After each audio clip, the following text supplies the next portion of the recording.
everyone, happy Wednesday. Here we are with another video to talk about protein.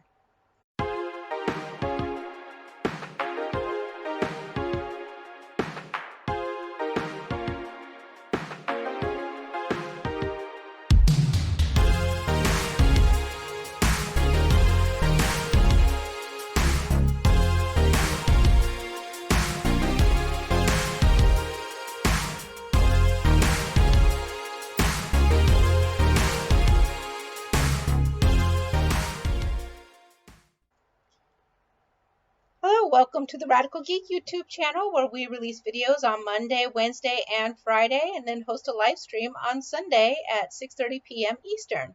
Look forward to seeing everybody there. So earlier in the week, we talked about why it was important to eat fat, but the other thing that comes up over and over and over again as we talk about a ketogenic related food journey is protein. Everything from I eat too much protein, will my protein turn to glucose, to I can't eat all this protein. So why is this such a hot topic? And what can we do about it? So I'm going to really be short on this, which may be longer than we expect, but really high level. We'll go through it, and then you ask me questions or make your comments in the comment section afterwards so that we can talk about this some more later. And if you need help later, feel free to reach out to me. You know how to find me on Facebook or in any number of other live streams. I'm always there. I'm happy to help. I'm in tons and tons of groups. I'm always around, so just feel free to reach out and say, hey, I'm in a struggle. Can you just give me a quick helping hand? And of course, I will be happy to answer if I can. Now, I will remind you that I'm not a medical doctor, so anything I say is basically I'm a rando on the internet, so take it with that grain of salt and make sure that you take the tips and the research that I point you to, and you take that with you to your medical professional and talk about it with them, and also that way it's custom for you. Don't make medical decisions based on advice from the internet. That's where you get the information to ask intelligent questions and to help your medical professional research with you so that you work together on your common goal, which is keeping you healthy. So back to the topic at hand, protein. So protein is a super cool macronutrient. It's one of the three primary micronutrients, as we've mentioned before, which is your fat, your carbohydrates, and your protein. And by we, I mean those of us following a ketogenic food plan, restrict carbohydrates. And then the rest gets kind of crazy, but we know we need to prioritize our protein. Protein is a goal. You need to eat a minimum amount of protein. So why? Okay, so it has 9 essential components, your amino acids, and the dietary fats provide 2. So yes, we need to eat our fat. That's our fuel, and you need to make sure that you're having enough of that, but you also need your protein. Carbohydrates are unimportant. So sometimes you might want to think about protein as stability, structure of your muscles, your heart, your liver, kidneys, and brain. So, but it's also a key to your metabolism. It's really dynamic, and it works in conjunction with the fat to give you your energy. Yes, the fat is your fuel, but it needs the protein to help you not have muscle loss and to help your tissues and all of that parts function appropriately. So there's a lot of changes when you start following a ketogenic diet and the way your body uses your macronutrients. Sorry, I'm a little dry in the throat. I have to have my coffee. I know that it's like 90 degrees and I don't have like good AC in my office, but the coffee is still super important. Not in the way protein's important, but for me personally, we like everybody to be happy in the house, which means Maitreya needs coffee. Anyways, back to what I needed to be telling you. So you need to find that balance between your protein and your fat. Um, there are a lot of differences in your macronutrients. We call them calculating your macros. And so every time you use a calculator, depending on where you go, it's going to be different. And that causes so much confusion and so much heartache for people. So I'm going to tell you, try a bunch of calculators, take a look at the numbers that it's giving you, find the happy medium in there, and then from there, try that you got to try it for a while. Try it for like a month, then adjust it to yourself. Now, if you find something that's telling you 60 grams of protein, throw that away. That is not a good plan. There are some popularized keto plans that are pushed out where they push this low protein protocol. And I'm telling you, that's the best way for you to get muscle loss and vitamin deficiencies and to generally feel like crap. So even if you weren't following a ketogenic diet, you should have at least, like 98 to 100 grams of protein a day. Every adult. That's a minimum. That's what a regular, even a small adult needs. That's a minimum. So, and I know that people will say that they struggle, and we'll talk about, in the previous I Can't Eat All This Protein video, I gave some examples of how to meet that minimum protein. I'll do some more of that, but we're going to talk about some of the other nerdy parts here too. So, you know that basically what I've said here, it's important, your amino acids, all the buzzwords, not preventing muscle loss, and all of that stuff. So moderate protein, not high protein, moderate.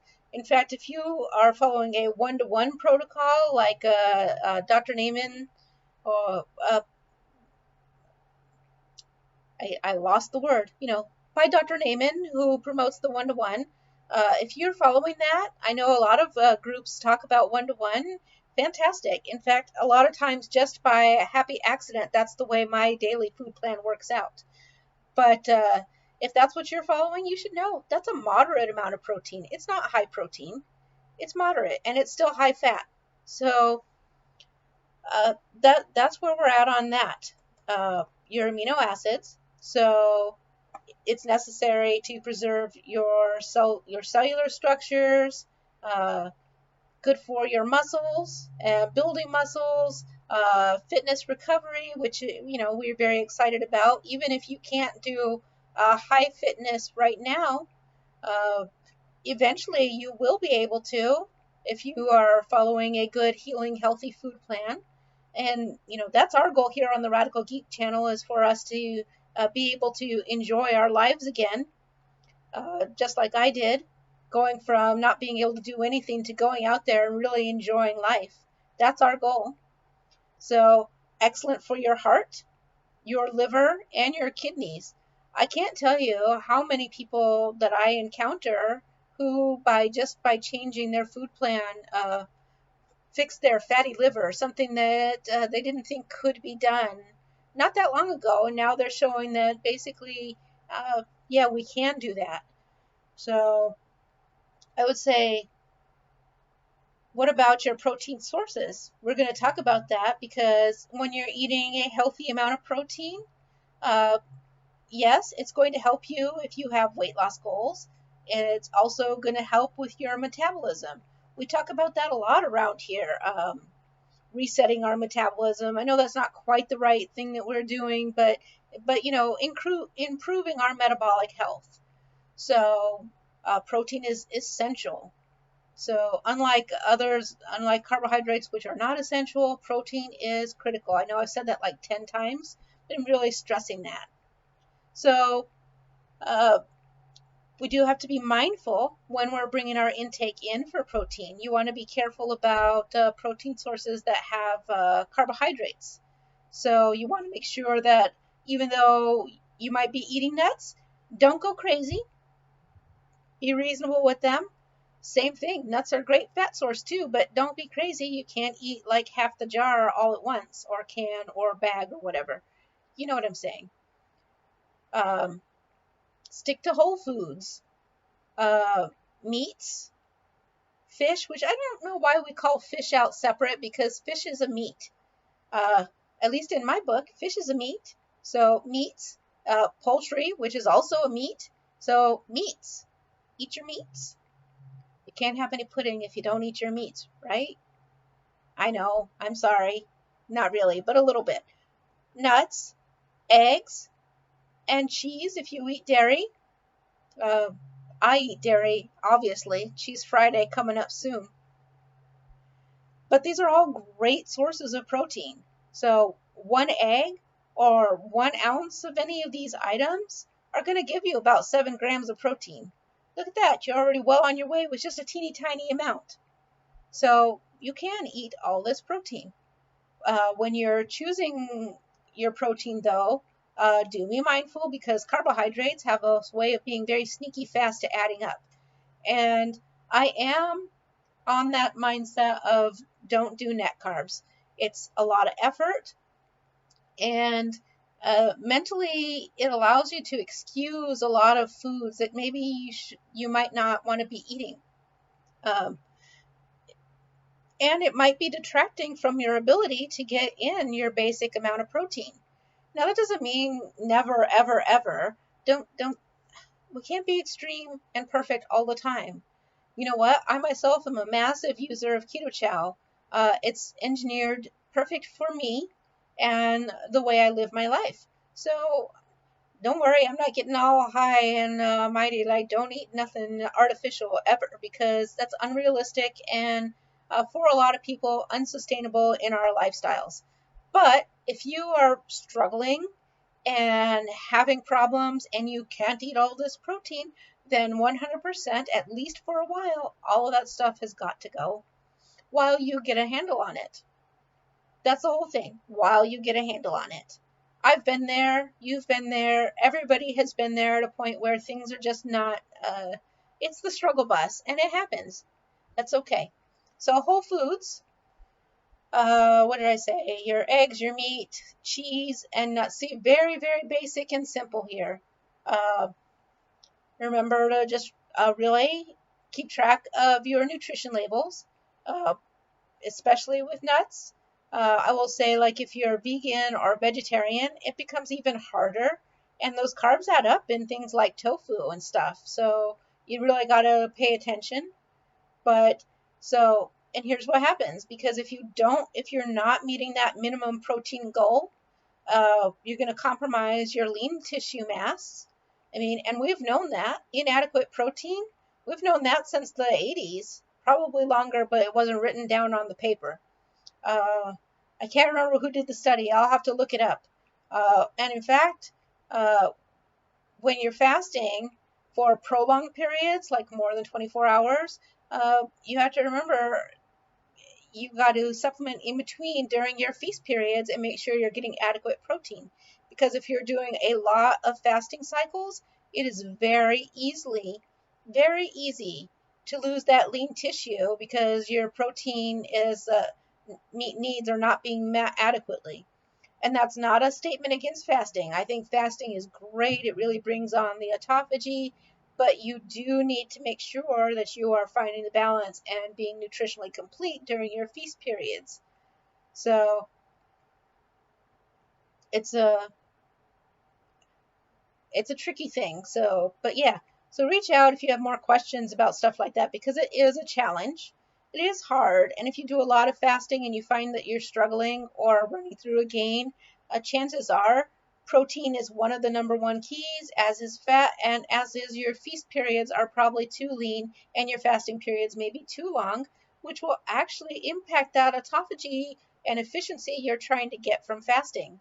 So there we go. Eat your meats.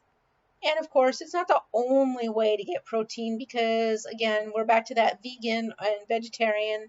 But pescetarians, you got it easy because there's a lot of fish, which is technically still meat in my mind. I know we don't classify it as meat, but I don't really have a good understanding as to why. It's a perfect meaty profile. All right, so there's all my blabber, all my sciencey blather, I promise.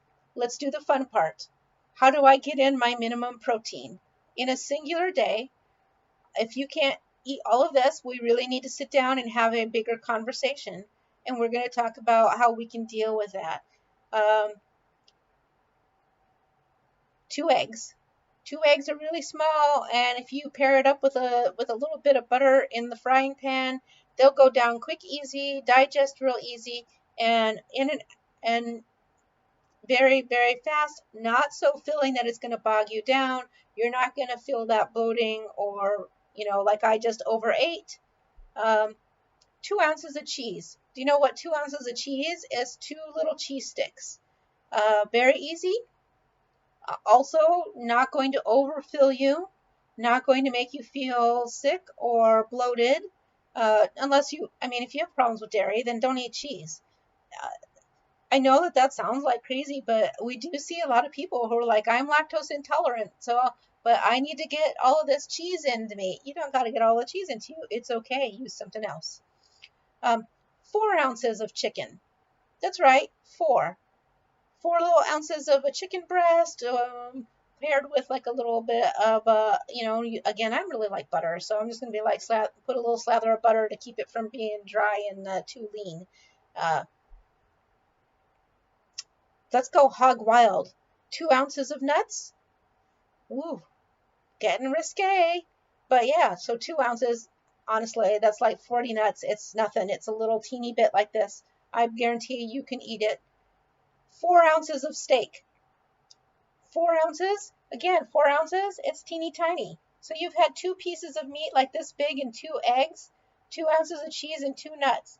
Can I tell you, I'm hungry. And I've gotten all that protein in. If you're not hungry and that's all and that's everything and you've eaten all this and you're struggling to eat just that little amount, again, we need to start taking a bigger look at some of the stuff here. So we will work forward on that. So that's option one. That's your minimum protein. Pescetarian. If you're pescetarian, check this out. What do you need to eat if you're pescetarian? 3 eggs, almost as easy as 2. Goes right down. They're very simple. Fry them up, have them poached. Have 1 can of tuna. 1 can is not a lot of tuna. I'm really loving these nuts today. Let's add 2 more nuts because you're a pescatarian. You can get 2 ounces of nuts and be okay. 4 ounces of cheese. You know what? Not a problem. You can throw some of that cheese right on the eggs. So you've got your 3 eggs and cheese omelet. Really, to me, an omelet goes quite quickly. So 2 ounces in your omelet, 2 ounces as a snack with your nuts, and then you've got your can of tuna paired with a little mayonnaise for the fat and some salt on there. You're good. That's a whole day's worth of food, a very small amount of food, and all of your minimum protein. You can do it. Vegetarian is harder. I'm going to pretend that if you're a vegetarian that you're at least ovo-lacto, which means dairy and eggs. So, 3 eggs. Again, on my cheese, let's have 4 ounces of cheese. And then I'm going to say like 4.5 ounces of tofu. So we are getting higher in the carbs. As you stop eating meats, it does get a little more challenging. But get the high protein tofu. There is high protein tofu, and that's what you want. It's a little bit lower on the carbs. Pair it up with some fat. Make sure you can fry it up crisp and throw it with a little bit of an umami mushroom seasoning, and that'll help it a lot, especially with the flavoring. And how about some yogurt? The full fat, at least Greek yogurt, if not the homemade yogurt that a lot of us make ourselves using the Fairlife and the Instapot and then straining away the whey. That'll get you, and some nuts. That'll get you to your minimum protein. I know that a lot of people don't like nuts. If you don't like nuts, add more eggs, add a little sliver of something else. I don't even know. I'm sorry, I couldn't do it with the vegetarian. I'll have to figure something. I would figure something else out. But certainly with all of the other things, if you're a pescetarian, if you had the tuna, you could also easily add in a couple shrimps. That would be awesome instead of nuts, or in place of some of the cheese. But then make sure that you are adding some butter in to supplement the fat. What's the other thing? Space it out a little bit. I know we talk about OMAD or 2MAD, or closing our eating window in tighter and tighter. But if you are at a point where you are struggling I can't eat all this protein, space it out. Space it out. It's going to be more important right now, if you can't get in your minimums, that you space it out so that you can. You can always work backwards. That's the thing. You've got a lifetime here. You want to make it quality. We can do things to support you, and that's the answer. Space your protein out throughout the day. I mean, like I said before, if you're having 2 eggs and 4 ounces, and then 4 ounces and 2 ounces and 2 ounces, and you space that out over a period, you will be able to get all your protein in. Make sure that you're adding fat to those. So when you're having those 2 ounces, you want to make sure that you are sated by it, but to just prioritize, eat your protein and fat, and then worry about the rest. So that's it. That's where I'm at today. I know I blathered on a lot. I'm not sure I gave you a lot of huge quality, but I did give you a good start on some information so that we can have a conversation. Leave your questions, leave your comments, leave your requests all down in the comments, and we will help each other out. You are awesome. For those of you friends of mine who are leaving for the cruise, you will be missed here on the Radical Geek channel. We hope to catch up with you. And for those of you who are not, we will see you again on Friday for Cheese Friday, and then on Sunday for our live, where we're going to do a fancy pants drink, and you will love it. I will see you later. Bye-bye.